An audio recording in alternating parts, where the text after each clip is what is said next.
देखो समांतर श्रेणी वाला सवाल आया आप लोगों को? आया है? No sir. नहीं है।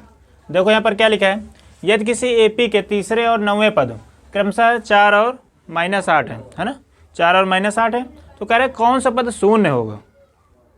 समझे मेरी बात को? कह रहा है किसी एपी के तीसरे और 9वें पद, मतलब तीसरा पद दिए है, ठीक है, n बराबर पहले क्या दिए है, n बराबर क्या दिए है, तीसरा, और इसका tn दिए है 4, ठीक है। फिर इसको n बराबर दिए है दूसरे में क्या, तीसरा और 9वां पद है ना, 9, और ये कितना है, tn कितना दिए है, -8 दिए है ना।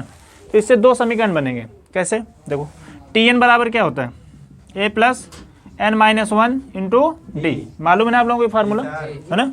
अब यहाँ देखिए tn कितना दिए पहले वाले का 4 दिए, यहाँ a मतलब नहीं पता हमको, n कितना दिए 3 दिए है ना, और d भी नहीं पता है ना, मालूम है ना। अब यहाँ देखिए a प्लस यहाँ कितना आ जाएगा 2d हो जाएगा ना, इसको इक्वेशन 1 मान लें। देखिए यहाँ पर देख लो इक्वेशन 1 आ गई, दूसरा देख लो, इसको फिर लगा लो यहाँ पर। tn बराबर क्या होता है, वही formula a plus n-1 into D. तो tn कितना दिए -8 दिए है ना, a प्लस n कितना दिए है 9वें पद का कह रहा है ना मान, तो यहाँ 9 -1 हो जाएगा है ना d, तो यहाँ -8 इक्वल टू कितना हो जाएगा, a प्लस 8d हो जाएगा। इसको इक्वेशन 2 मान लें, बोलो सही है ना, कोई दिक्कत है यहाँ तक आ रहा है? अब यहाँ देखो ध्यान दो, अब क्या करें, समीकरण 1 2 को हल कर लेते हैं। समीकरण 2 इसके नीचे लिख लो, यहाँ कितना दिए है -8 बराबर a प्लस कितना दिए 8d, समीकरण नंबर 2, ठीक है। अब यहाँ देखो ध्यान दो कितना है, ये आपस में कैंसिल हो सकता है ना, है तो ये चिन्ह बदल जाए अगर तो कैंसिल हो जाएगा ना। तो क्या लिखेंगे यहाँ पर, घटाने पर, घटाने पर। इतनी बात समझ में आ रही, कोई दिक्कत है यहाँ तक? यहाँ देखिए ध्यान दीजिए, चिन्ह बदलो, यहाँ माइनस से प्लस हो जाएगा, यहाँ माइनस हो जाएगा, यहाँ पर माइनस, मतलब प्लस का माइनस, माइनस का प्लस, अपोजिट हो जाता है ना। अब यहाँ देखिए ध्यान दीजिए, यहाँ कितना ये कैंसिल हो जाएगा, यहाँ कितना बचेगा 12 हो जाएगा है ना, जुड़ जाएगा ना। अब यहाँ कितना आएगा बताइए, 6 कितना बचेगा, माइनस के 6d, तो यहाँ कैंसिल हो जाएगा, d इक्वल टू कितना आ जाएगा 12/6, माइनस के 6 2 जा 12, तो d इक्वल टू कितना आ गया -2, 1 मिला। अब d का मान किस में रख दें, 1 में रख दो, समीकरण 1 में। तो यहाँ कितना है, समीकरण 1 कितना था, तो यहाँ लिखोगे, क्या लिखोगे, d का मान, समीकरण 1 में हाँ समीकरण 1 में रखने पर। इतनी बात समझ में आ रही है, यहाँ तक कोई दिक्कत है? ठीक है ना। a क्या है, समीकरण 1, यहाँ 4 इक्वल a प्लस 2d है ना, और d की वैल्यू i भी है -2, यहाँ रख दो भैया। यहाँ 4 equal to a plus 2 into -2, ठीक है।